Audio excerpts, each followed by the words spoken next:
Hello, I'm Brett Robin Wood, and this is Ray. I'm not sure if you can see Ray. He may not be in the frame. That's my dog. I write songs that delve into this wonderful and sometimes difficult human journey. So I hope you're having a wonderful human journey wherever you are today. Yes, indeed. I've got a song today which is actually assembled from a bunch of tiny songs. Tiny songs I write down by the ocean and I play them on the ukulele, and they're all posted on Instagram. So check the description if you want to follow those songs. These particular tiny songs are all grouped in a bit of a theme, and so I put them together. 2023. Where goes the time? I remember dancing back in 1999. Now we're all dancing with a man with his sickle and his cloak. And there's more dancing to be done before we lay down and croak. I wanna make the best of time and have time make the best of me. This is what I'm aiming for in 2023. 2023. Year of the rabbit. I wanna hop to it and hop over some bad habits. I wanna find the right pace, find the right gear, somewhere between full throttle and frozen in fear. I wanna keep a steady course, not fight nor flee. This is what I'm aiming for in 2023.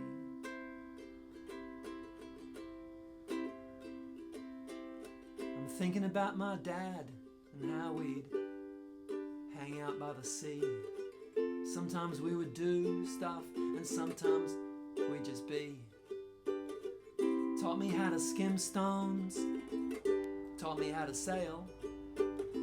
Loved me in my success and he loved me when I failed. And I know this love lives on in me. This is what I'm aiming for in 2023. I want to work on my garden. I'm doing the best I can. It's erupting in a riot. Nothing like I planned. They say tell God your plans, and God is sure to laugh it up. And then say yeah, or maybe, or nah. So plans must be made, and sometimes let be.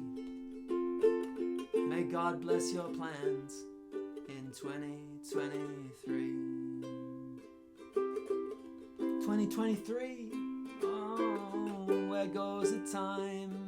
Yeah. I remember dancing in 1999. Yeah. Time marches on, but if you give it a chance, it may take off its marching boots and do a little dance.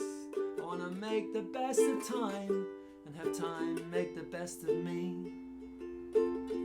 This is what I'm aiming for in 2023.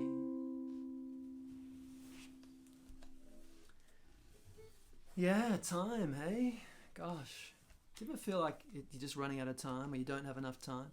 It's a very strong experience, isn't it? I'm running out of time. It's not enough time. Now, that's not true. Well, there's truth in it, but really, we have all the time we have. Right? There's so much time in a day. It feels like it's not enough time. Well, that's a feeling, that's a belief. Now you could say, oh, we've got all the time in the world. And that wouldn't be true either. That would also be an outlook. It's a lovely feeling when you're in that headspace, all the time in the world. Like a kind of flow state. I don't know, I just wonder, What's the relationship with time? What's your relationship with time? I can intellectualize and say, hey, we have all the time we have, right? So, you do what you can in that time. You maybe learn some time management planning skills, and that helps up to a point, right? But then all the time management skills in the world won't sort of solve the problem of, I'm running out of time, I don't have enough time. Because that is a headspace. I wonder, could we solve that? Could we address that? I don't want to be glib. I can intellectually say, yeah, we just have the time we have. But on a gut level, often what feels so real is there's not enough time. And I think that's a motivating force. I don't think that's all bad. So urgency can spur us on, but it can also cripple us. It really can. And I think it can come at a real cost to our health. And that doesn't help us achieve things we want to achieve with the time we have. So, yeah, if you're familiar with this channel, you'll probably be aware that one of the things I encourage and explore is feeling into the inner life. If I'm in this kind of not enough time headspace, that's not all that's going on. There's if I feel into that, what there is fear. That's what it is. It's fear. I'm not going to get done what I must, should, have to get done, and if I don't, something bad will happen. So I think that's a part of all of us, this reactive, fearful state. And I think sometimes the way out of it, paradoxically, is to actually go into it. I don't mean indulge in it. I don't mean like just whip up this big drama of not enough time. I mean actually just feel beneath that story into your bones, into your body. And I think I'll just talk for myself. What I find is when I do that is usually underneath all that stress is just kind of a little boy who feels in over their head and just can't do all that he thinks is expected of him, or maybe is expected of him from, there's a lot of stakeholders out there, aren't there? There's a lot of people in our life, and they want things, and fair enough. And sometimes we just feel like, it's too much. And so sometimes just contacting that little person and just giving them some love and just going, hey, it's okay. You have the time you have. I find that investment of that sort of time, well, that's an investment in time, isn't it? Like, who's got the time to go within and feel, I don't have time for that. I got stuff to do. It's an investment of time, and I wonder, do you see the returns on that investment? Could you imagine them?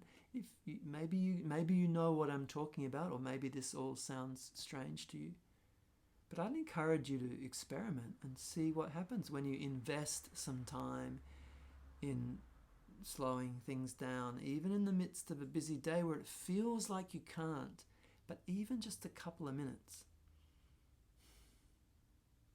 can make a big difference. Just a couple of minutes.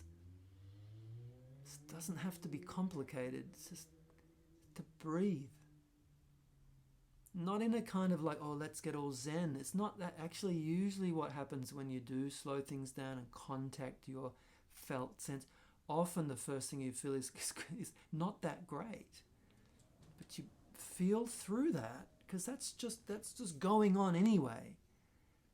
It's covering it up in the doing doesn't necessarily end well. So slowing things down and creating a bit of space, what you may find is some uncomfortable emotion, but through the release of emotion, there's renewal and replenishment, and this can be good. So there's that. And then there's also when there is that more of a spacious sense of, maybe the heart, feeling the heart, and with that vulnerability often comes also comes space and a sort of humanness and a letting go, And into that space, we can ask ourselves an equally important question, which is, what matters most? Because everything matters, right? To everyone, all the time. But when we're in a more spacious place, we can ask, what actually matters? And how much time do I have left today? And what's possible? And what matters? And knowing that we may not be able to achieve what that driven, ambitious part of us reaches for. And God loved that part of us, That's great. So that urgency is great. That has value too. It's all great. It's all good.